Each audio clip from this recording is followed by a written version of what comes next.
मित्रों नमस्कार। मैं डॉक्टर राधे श्याम साहू, सहायक प्राध्यापक वाणिज्य, राजीव गांधी शासकीय कला एवं वाणिज्य महाविद्यालय लोरमी से बोल रहा हूँ। आज आप लोग के समक्ष मैं लागत लेखांकन विषय से संबंधित लागत लेखांकन के सिद्धांतों एवं लागत लेखांकन के उद्देश्यों से संदर्भित विषय वस्तु लेकर के उपस्थित हूँ। आइए लागत लेखांकन के सिद्धांत व उद्देश्य का अध्ययन करें। मित्रों, लागत लेखांकन लागत के लिए लेखा करने की एक पद्धति है और हम जानते हैं कि लागत के जो 3 आधारभूत तत्व होते हैं, जिसमें प्रथम सामग्री, द्वितीय श्रम और तृतीय व्यय, इन्हीं 3 तत्वों से संबंधित लेखा करने की कार्य को हम लागत लेखांकन कहते हैं। लागत में वे सभी लागतें जो कि उत्पादन क्रिया को प्रारंभ करने से लेकर के उस उत्पाद की बिक्री व वितरण की अंतिम क्रिया तक की लागतें सम्मिलित होती है और इनके अंतर्गत उन वस्तु की सही उत्पादन लागत या प्रति इकाई लागत ज्ञात करने के लिए हमें वैज्ञानिक तरीके से लागत ज्ञात करना होता है और इन्हीं कारणों से हम उस वस्तु विशेष की उत्पादन कार्य प्रारंभ से लेकर के उस वस्तु विशेष की बिक्री व वितरण तक की लागत को उसकी लागत में शामिल करते हैं। आइए लागत लेखांकन के सिद्धांतों का अध्ययन करें। लागत लेखांकन की सिद्धांतों को यदि हम वर्गीकरण करें तो इसमें पहला मूलभूत सिद्धांत है, लागत का संबंध उसके कारण से होता है। लागत का संबंध उसके कारण से किस प्रकार होगा? एक लागत का यथासंभव अपने कारण से निकटतम संबंध होता है। उदाहरण के लिए यदि हम कारखाने के किराया को देखें तो कारखाने का किराया कारखाने से ही संबंधित होगा, कार्यालय के व्ययों से संबंधित नहीं हो सकता और न ही कार्यालय के व्ययों में इसे सम्मिलित किया जा सकता। इसी प्रकार एक फोरमैन का वेतन को अगर हम उदाहरण स्वरूप लें तो उस फोरमैन का वेतन उस उत्पादन इकाई पर जितने उत्पादन इकाई है उन सभी पर प्रभाव डालेगा, किसी एक विशेष इकाई पर नहीं डालेगा। अर्थात जितने भी उत्पादन इकाई हैं उन सभी पर समान मात्रा में उसका व्यय भार पूरा पड़ेगा। अतः लागत का संबंध अपने कारणों से ही होता है। जिस कारण विशेष से वो लागत उत्पन्न हुआ है उसी कारण विशेष से वह व्यय वहाँ पर समायोजित होता है। दूसरा मूलभूत सिद्धांत है, व्यय होने के पश्चात ही व्यय लागत का अंग बनती है। व्यय होने के पश्चात से आशय वास्तविक रूप में किए गए व्यय अथवा सैद्धांतिक रूप में किए जाने वाले व्यय से है। ऐसा व्यय जो अभी हुआ नहीं है लागत का अंग नहीं बन सकता। उदाहरण के लिए यदि हम देखें तो उत्पादन वस्तु पर, जबकि वह वस्तु कारखाने में ही है, विक्रय व्यय नहीं लगाया जा सकता, क्योंकि विक्रय व्यय तो उन्हीं वस्तुओं पर लगाया जाएगा जो वास्तव में बेची जा रही है या बेची जाती है। तीसरा मूलभूत सिद्धांत लागत लेखांकन का, असामान्य लागतें लागत लेखांकन में सम्मिलित नहीं होती है। असामान्य लागतें जैसे कि अग्नि प्रकोप, चोरी, उपद्रव, हड़तालें व दुर्घटना आदि के कारणों से हुई हानि लागत उत्पादन पर नहीं डाली जाएगी, क्योंकि इनका संबंध उत्पादन क्रिया से नहीं है और ये सभी लागतें असामान्य लागतें की श्रेणी में शामिल किए जाने वाले लागतें हैं, जिसे हम वर्ष में लाभ हानि खाता बनाते समय उस असामान्य हानि को दिखाएंगे। इसी प्रकार ऐसे कुछ और वित्तीय व्यय मदें एवं आय मदें हैं जिनका संबंध लागत अंकन से नहीं होता है, अर्थात लागत में शामिल नहीं किए जाते हैं। नेक्स्ट, लागत लेखांकन के सिद्धांतों में जो नेक्स्ट सिद्धांत है वो भूतकाल की लागतें भविष्य में चार्ज नहीं होती है।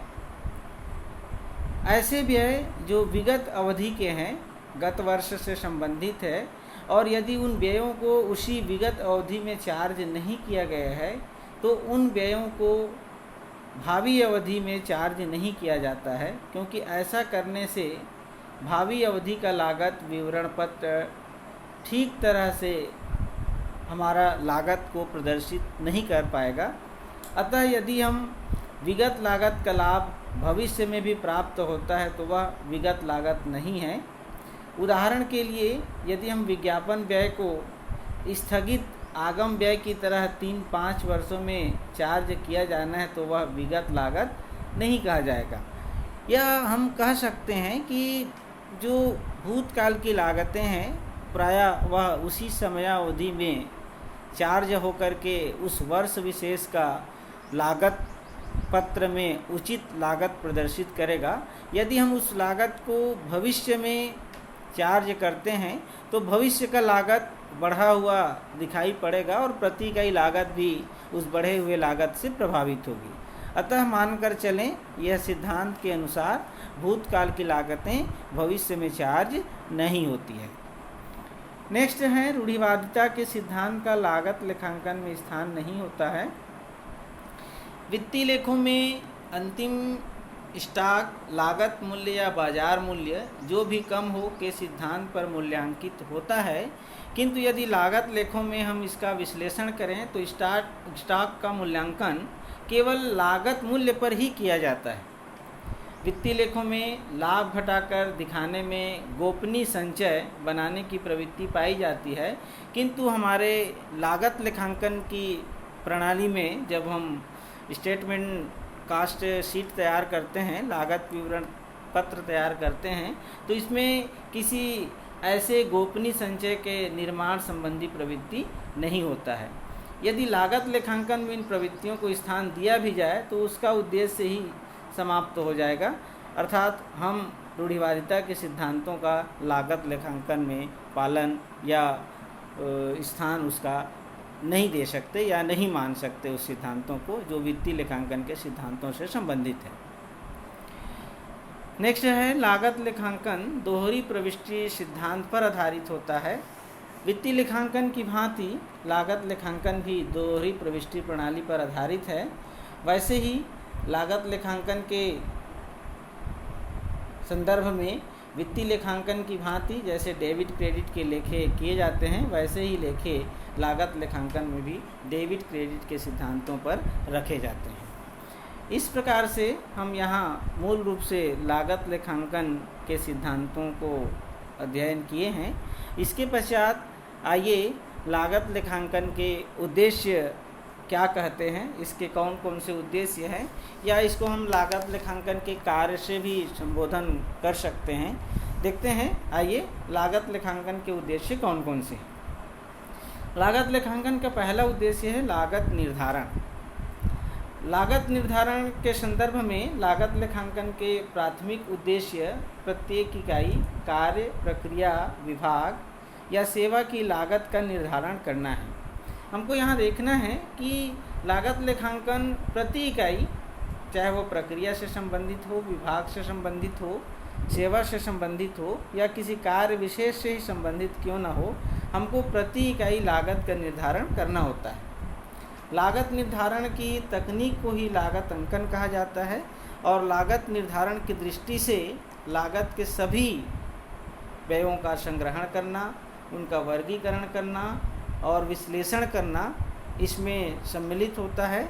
यह भी उल्लेखनीय है कि लागत की गणना केवल उत्पादन के पूरा होने पर ही नहीं बल्कि उत्पादन के प्रत्येक स्तर पर किया जा सकता है। दूसरा महत्वपूर्ण उद्देश्य है लागत नियंत्रण। लागत लेखांकन का दूसरा महत्वपूर्ण उद्देश्य लागत नियंत्रण है। यदि वस्तुओं की उत्पादन लागत बढ़ जाती है तो उसे कम करने की चेष्टा करना आवश्यक होता है और यह भी उल्लेखनीय है कि लागत को कम करना तथा लागत पर नियंत्रण करना दो अलग अलग पहलू है जिसे हम अलग अलग दृष्टि से देखते हैं। तीसरा महत्वपूर्ण उद्देश्य है लाभकारिता का निर्धारण। लागत लेखांकन का उद्देश्य उन सभी क्रियाओं की लाभकारिता जानना भी है जो कि वर्तमान में चलाई जा रही है अथवा जो नियोजित रूप से तैयार किए गए हैं। जहां एक नई वस्तु अर्थात उत्पाद को निर्माण करने का विचार किया जाता है वहां यह जानना भी जरूरी होता है कि वह नया उत्पाद कितना लाभ प्रदान करेगा। अर्थात हम प्रत्येक परिस्थिति में, चाहे वह वर्तमान में चालू ही दशा में क्यों न रहे या भविष्य के लिए प्लानिंग के रूप में ही क्यों न रहे, हमें प्रत्येक परिस्थिति में उस प्रक्रिया विशेष से, उस उत्पाद विशेष से लाभ का निर्धारण भी करना आवश्यक होता है कि उस परिस्थिति में लाभ का आकलन क्या हो सकता है। विक्रय मूल्य का निर्धारण करना। लागत लेखांकन के उद्देश्य में विक्रय मूल्य के निर्धारण को भी सम्मिलित किया गया है, जिसके अंतर्गत हम विक्रय मूल्य निर्धारण हेतु निम्न बातों पर विशेष ध्यान देंगे। नंबर फर्स्ट पॉइंट में रखेंगे, सर्वप्रथम निविदा मूल्य निश्चित करने के लिए, किसी वस्तु विशेष की निविदा मूल्य निश्चित करने के लिए अनुमानित लागत मूल्य ज्ञात करना। तत्पश्चात सीमाओं का निर्धारण करना जहां तक कि विक्रय मूल्य को बढ़ाया और घटाया जा सके। इसके आधार पर फिर हम किसी विक्रय मात्रा को आधार मानते हुए लाभ का निर्धारण कर सकते हैं। तत्पश्चात आगे की इस कंडीशन में हम व्यवसाय के नीति निर्धारक में सहायक के रूप में लागत लेखांकन के उद्देश्य को देखते हैं। यदि लागत लेखांकन का एक उद्देश्य व्यावसायिक नीतियों के निर्धारण एवं निर्णय में प्रबंधन की सहायता करना है और सकल लाभ विश्लेषण, सीमांत लागत विश्लेषण इत्यादि रीतियों से लाभ नियोजन और अन्य महत्वपूर्ण मामलों में निर्णय के लिए प्रबंधन को सहायता उपलब्ध कराना है। यहाँ पर यह एक महत्वपूर्ण पॉइंट है कि लाभ नियोजन और अन्य विशेष परिस्थितियों में प्रबंधन को निर्णयन के लिए सहायता उपलब्ध कराना, जिसका मूल कंडीशन, मूल दशा लाभ विश्लेषण, सीमांत लागत विश्लेषण की ऐसे तकनीकों से किया जा सकता है जो कि लाभ नियोजन व अन्य निर्णयन के लिए प्रबंध में विशेष सहायक हो सकते हैं। लागत में कमी, नेक्स्ट उद्देश्य है लागत लेखांकन का लागत में कमी। लागत में कमी से आशय स्थायी रूप से लागत में कमी करना है और यह कमी वस्तु या उत्पाद की गुणवत्ता को त्याग कर नहीं किया जा सकता। हमको गुणवत्ता को बनाए हुए रखना है और उसके बाद हम लागत में कमी का अवसर देखते हैं कि कैसे हमें लागत में कमी करना है और किस प्रकार हम कमी कर सकते हैं। लागत में कमी उत्पादन की नई तकनीकों को विकसित करके या क्षमता का 100% उपयोग करके, अपव्यय की मात्रा में कमी करके, क्षय की मात्रा में कमी करके किया जा सकते हैं। यदि हम लागत में कंट्रोल करना चाहें, लागत में नियंत्रण या लागत में कमी, तो दोनों कंडीशन में हमें ध्यान देना होगा कि नए नए तकनीकों का प्रयोग किया जाए, क्षमता का 100% प्रयोग किया जाए और जो अपव्यय हो रहे हैं उस पर नियंत्रण रखा जाए। अंतिम उद्देश्य है वैधानिक दायित्व की पूर्ति करना। लागत लेखांकन का जो मूल उद्देश्य है उसमें यह भी एक उद्देश्य सम्मिलित है, वैधानिक दायित्वों की पूर्ति करना। भारतीय कंपनी अधिनियम की धारा 209 के अंतर्गत केंद्रीय सरकार द्वारा अनेक उद्योगों के लिए लागत लेखे रखना अनिवार्य कर दिया गया है। और इस प्रकार लागत लेखांकन का एक उद्देश्य वैधानिक दायित्वों को भी पूरा करना है। समय समय पर केंद्रीय सरकार के अंतर्गत जो दिशा निर्देश लागू किए जाते हैं उनका पालन उद्योगों के लिए अति आवश्यक हो जाता है। और इसी परिप्रेक्ष्य में कंपनी अधिनियम की धारा 209 के अंतर्गत केंद्रीय सरकार के द्वारा अनेक उद्योग जिनके लिए लागत लेखे रखना अनिवार्य कर दिया गया है और जिसके फलस्वरूप लागत लेखांकन एक महत्वपूर्ण वैधानिक दायित्व की भी पूर्ति करता है, वैधानिक दायित्व को भी पूरा करता है। इस प्रकार ये लागत लेखांकन के उद्देश्यों को हम वर्णन कर सकते हैं। इसके बाद आइए कुछ और महत्वपूर्ण पॉइंट है लागत लेखांकन को लेकर के, लागत निर्धारण के प्रकार एवं तकनीक से संबंधित, उसको कुछ देखते हैं, अध्ययन करते हैं। नंबर फर्स्ट पॉइंट है इसमें ऐतिहासिक लागत अंकन। ऐतिहासिक लागत अंकन से आशय ऐसे लागत अंकन से है जो कि सभी व्यय होने के बाद अलग अलग विभिन्न लागतों को ज्ञात करना ऐतिहासिक लागत अंकन से संबंधित होता है। अर्थात हम यहाँ पे ये विवरण तैयार करते हैं कि इस पर्टिकुलर किसी वस्तु विशेष पर कितना लागत हुआ और सभी लागत व्ययित हो गए हैं, व्यय किए जा चुके हैं, तो फिर इसको अलग अलग विभागों के आधार पर विभिन्न लागतों को हम अलग अलग विभिन्न लागतों को ज्ञात करेंगे और यही इसका ऐतिहासिक लागत माना जाएगा। मानक लागत, स्टैंडर्ड कॉस्टिंग, पहले उत्पादन की मानक या प्रमाणित लागत निर्धारित कर ली जाती है और फिर उसकी तुलना वास्तविक लागत से की जाती है तथा जो अंतर होता है उसका कारण ज्ञात कर मानक लागत अंकन ज्ञात किया जाता है। मानक लागत अंकन वह लागत है जो सामान्य अवस्था में होती है और वास्तविक लागत वह लागत है जो वास्तव में हुई है। यहाँ पर हमको यह भी देखना है कि वास्तविक लागत और मानक लागत में क्या परिस्थितियाँ निर्मित हैं, क्या वास्तविक लागत से मानक लागत कम है, क्या वास्तविक लागत से मानक लागत अधिक है, इसका भी विश्लेषण हमको इस तकनीक में करना होता है। सीमांत लागत, इस प्रविधि के व्ययों को दो भागों में बांटा जाएगा। अगर हम लागत लेखांकन की प्रविधि को लें तो लागत लेखांकन के प्रविधि को मूलतः दो भागों में बांटा जाता है। एक को हम स्थायी लागत कहते हैं और दूसरे को परिवर्तनशील लागतें। स्थायी लागतें वे हैं जो उत्पादन के बढ़ने या घटने पर अप्रभावित नहीं रहते, वो स्थिर ही रहते हैं, चाहे उत्पादन की इकाई निम्न स्तर पर हो, चाहे उत्पादन की इकाई हाई स्तर पर हो या अपने पूरे 100% क्षमता लेवल पर हो, वो स्थिर रहते हैं, अप्रभावित रहते हैं। दूसरा जो परिवर्तनशील लागतें होती है, परिवर्तनशील व्यय, ऐसे लागतें वे लागतें हैं जो उत्पादन के बढ़ने या घटने के साथ साथ वो बढ़ते रहते हैं। उत्पादन बढ़ता है तो परिवर्तनशील लागत अधिक हो जाती है, उत्पादन घटता है तो परिवर्तनशील लागत कम हो जाती है।